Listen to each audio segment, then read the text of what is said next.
여러분들 반갑습니다. 자, 집합건물 해결사 멘토 전현진입니다. 자, 오랜만에 여러분들과 함께 판례 공부에 대해서 한번 좀 살펴보도록 하겠습니다. 오늘 아마 지금까지 하지 않았던 부분을 장기적으로 한번 좀 살펴보도록 하겠는데요. 과거에 우리가 여러 가지를 봤기 때문에 필요한 부분에 한해서만 좀 보도록 하겠습니다. 오늘은 2023년 7월 1일자네요. 이 판례 공부를 한번 좀 보도록 하죠.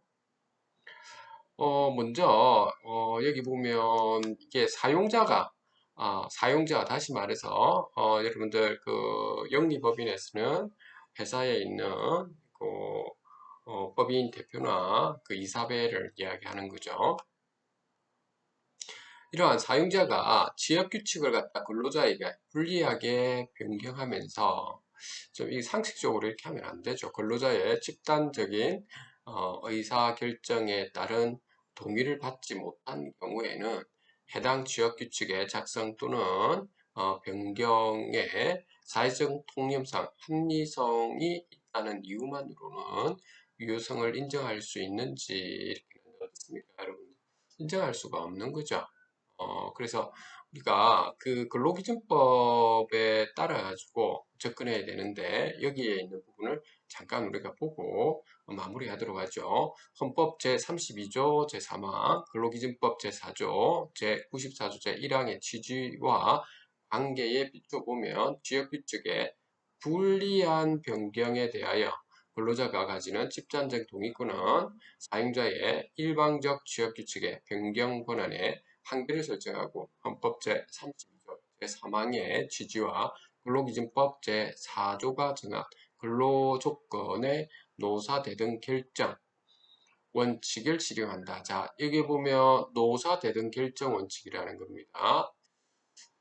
그래서 이것만으로는 아무리 변경되는 지역규칙의 내용이 갖는 타당성이나 합리성으로 대체될 수 있는 것이라 볼 수 없다. 이렇게 해놨죠. 그러니까 이게 사용자 측도 이해는 되지만 여러분들 좀 나중에 이게 근로자분들에게 노동청에 고발당하고 이런 것보다는 집합건물에 있는 그 사용자 측 여러분들께서는 특별히 이런 부분은 조금 근로기준법에 좀 맞춰서 좀 해주면 좋겠고요. 이런 그 법리를 지금 우리는 좀 모르더라도 그 누가 있습니까? 노무사가 있죠. 근데 노무사한테 에, 이렇게 멘토링을 해서 있죠. 그렇게 하시면 되겠습니다. 이 부분은 좀 넘어가도록 하겠습니다. 우리가 상식적인 수준에서 보면 된다는 겁니다. 여러 가지가 있는데 필요한 분들이 좀 보시면 되는 거고요. 그 다음에 뭐 이런 부분도 가끔 일어나는데 공동 상속인들 사이에서 협의가 이루어지지 않은 경우에는 제사 주재자를 결정하는 방법 어떻습니까, 여러분들? 어, 그 보통은 우리는 그 장남이 주재를 하도록 이렇게 과거에는 됐는데 그런데 지금 현재로는 있죠.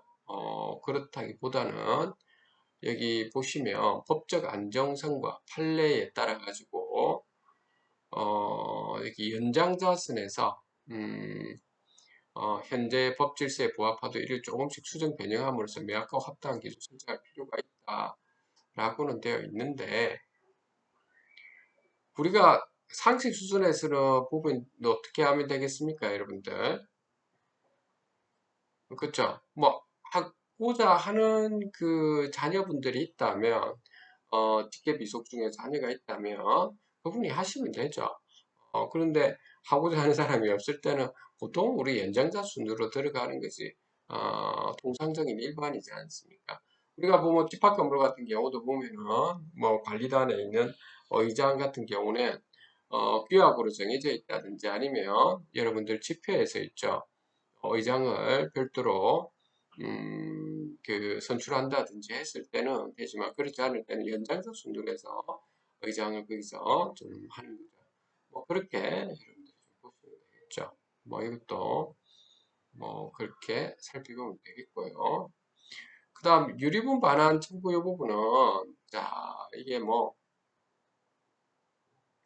중요한 거는 정유재산의 현재 가치인 처분 당시의 가액을 기준으로 해서 상속 개시 전까지의 물가 변동률을 반영한다는 거죠. 자, 이런 부분은 뭐 알고 있는 거죠. 그리고 웬만하면 이런 그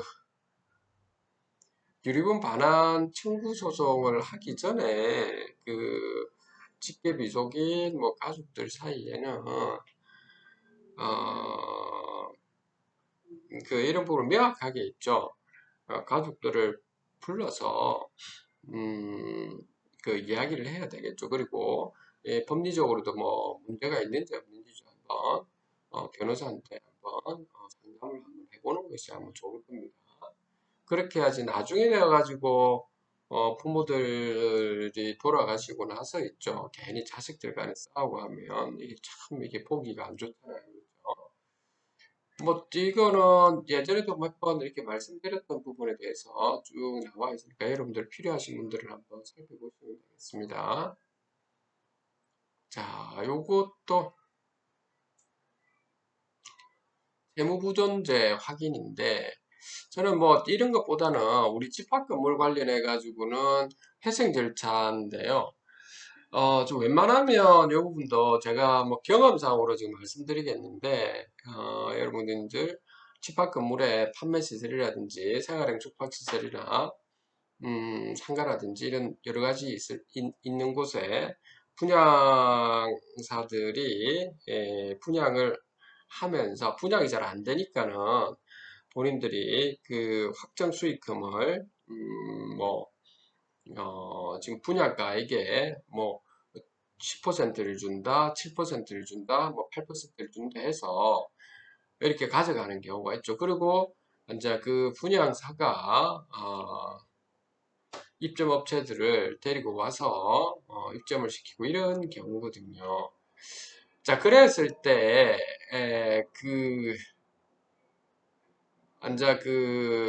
실제로는 그 10%나든지 8% 이렇게 못 주다 보면, 거기에서, 결국에, 채권 채무 관계에서의 채무 불이행 때문에, 집단적인 소송이 일어나면서, 이제, 분양사 입장에서도 회생 절차를 거치게 되는데, 물론, 제가 이 부분에서 회생 절차를 하지 마라 이런 건 아닌데,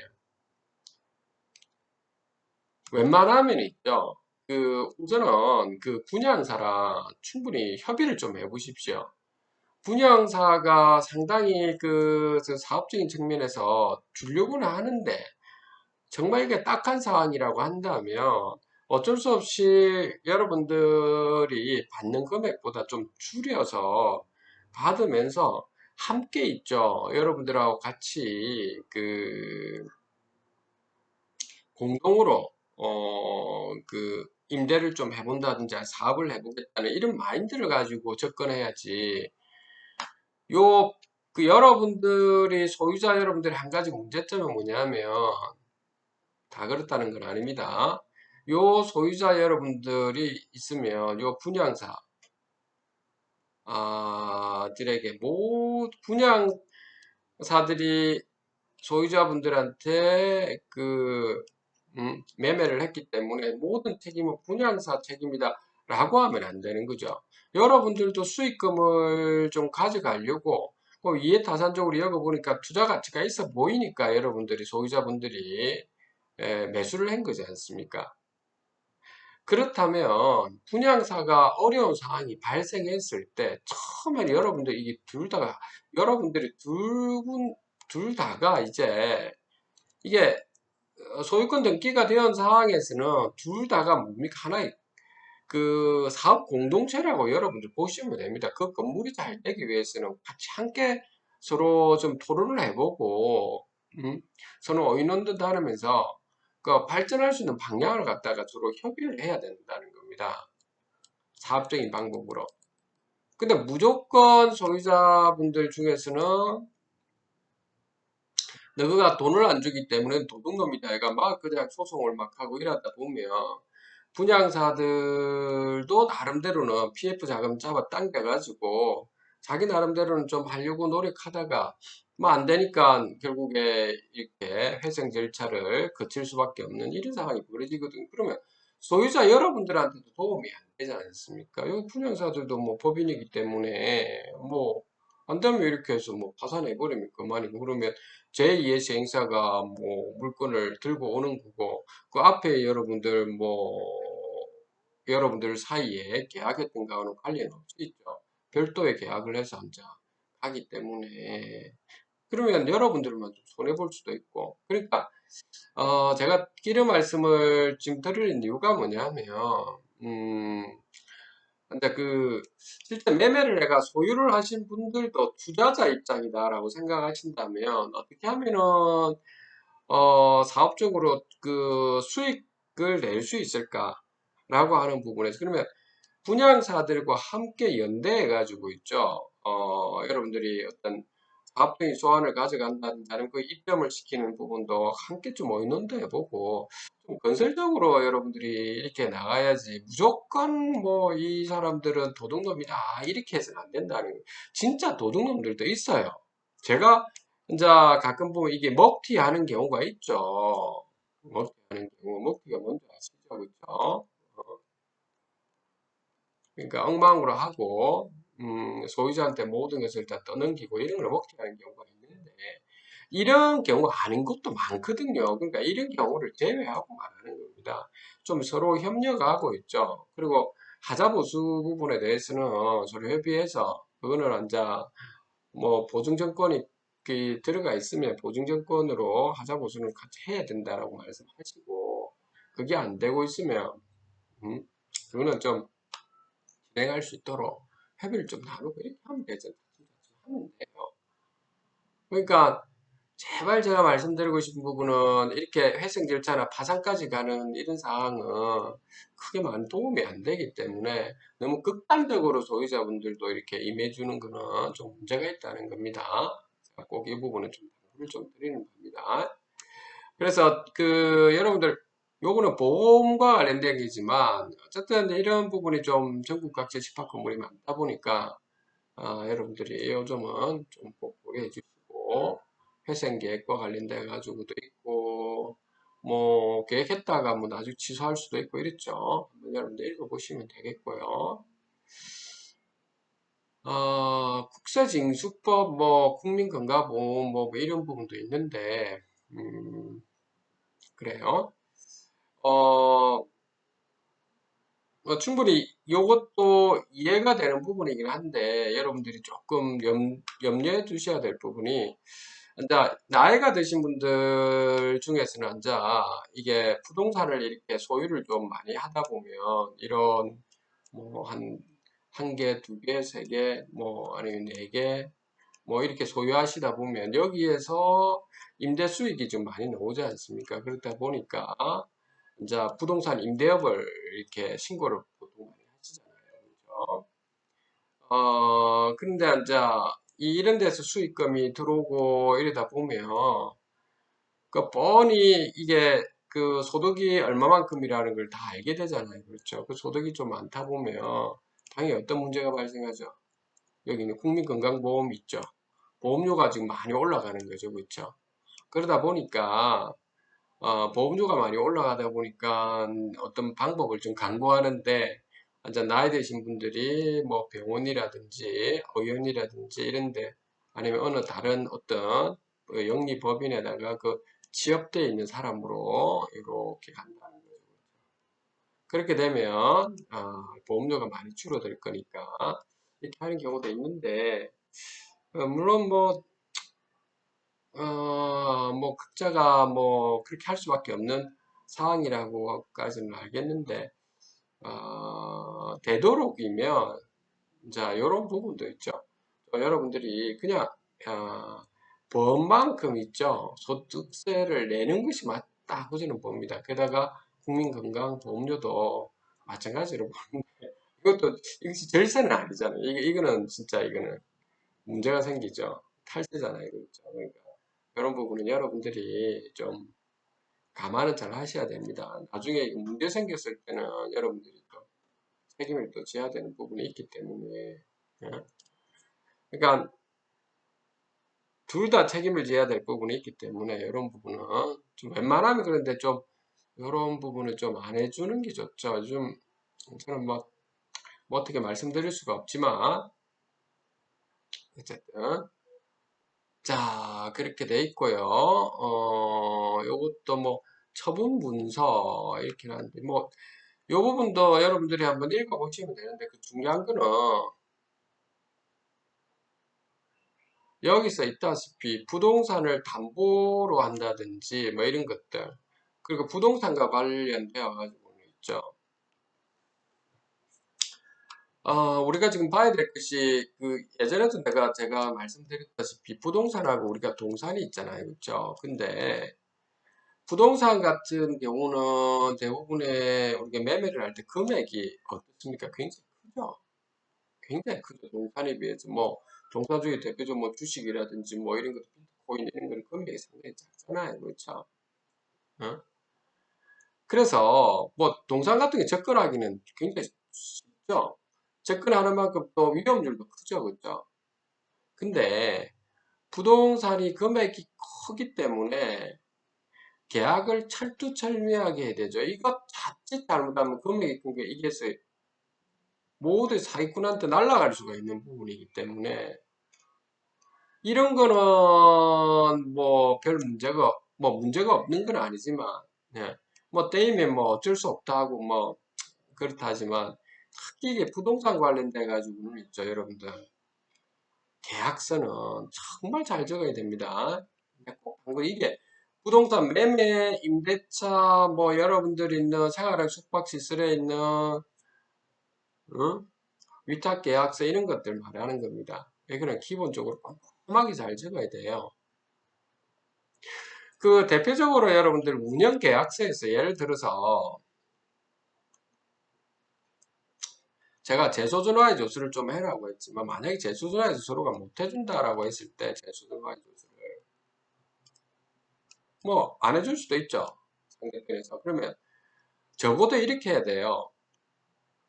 거기 특약사항에 어, 서로 간에 그 계약 해지라든지 이 관련돼가 분쟁이 발생했을 때는